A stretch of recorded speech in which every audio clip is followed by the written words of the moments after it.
నమస్తే అన్న, అందరికీ నమస్కారం. ఇరాన్ పైన అమెరికా మళ్ళీ దాడి చేసింది. హార్ముజ్ జలసంధి గుండా ప్రయాణిస్తూ ఉన్న 3 వాణిజ్య నౌకలపైన జరిగిన దాడులకు ప్రతిస్పందనగా ఇరాన్పై అమెరికా సైనికులు వరుస దాడులు ప్రారంభించారని చెప్పేసి యుఎస్ సెంట్రల్ కామ్ ప్రకటించింది.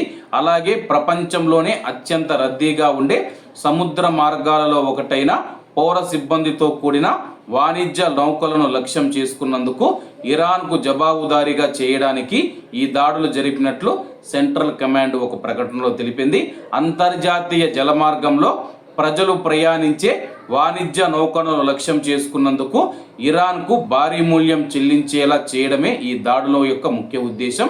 కాల్పుల విరమణ ఒప్పందాన్ని ఉల్లంఘించి ప్రాంతీయ స్థిరత్వానికి ముప్పు కలిగించే విధంగా ఇరాన్ రెచ్చగొడుతుందని చెప్పేసి, అలాగే దురాక్రమణకు పాల్పడుతుందని చెప్పేసి అమెరికా సైన్యం ఆరోపించింది.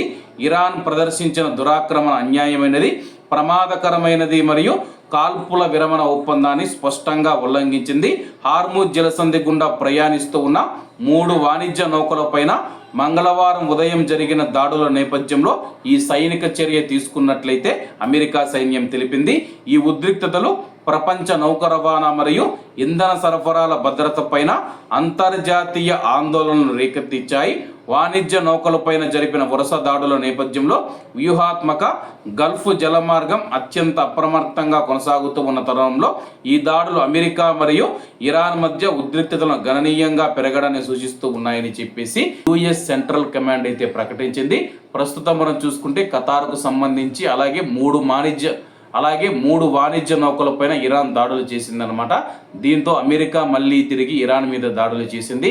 ఇది ఇలాగే కొనసాగుతూ ఎంతవరకు వెళుతుందో ఈ యొక్క యుద్ధం తెలియడం లేదని చెప్పేసి నిపుణులు తెలుపుతూ ఉన్నారు. ఇరుపక్షాలు సంయమనం పాటించి అలాగే పూర్తి స్థాయి శాంతి ఒప్పందం చేసుకోవాలని కోరుతూ ఉన్నాయి. మరి ఏం జరుగుతుందో వేచి చూడాల్సి ఉంది. కాబట్టి అందరూ బాగుండాలి, అందులో మనం ఉండాలి. అందరికీ నమస్తే అన్న, జై హింద్.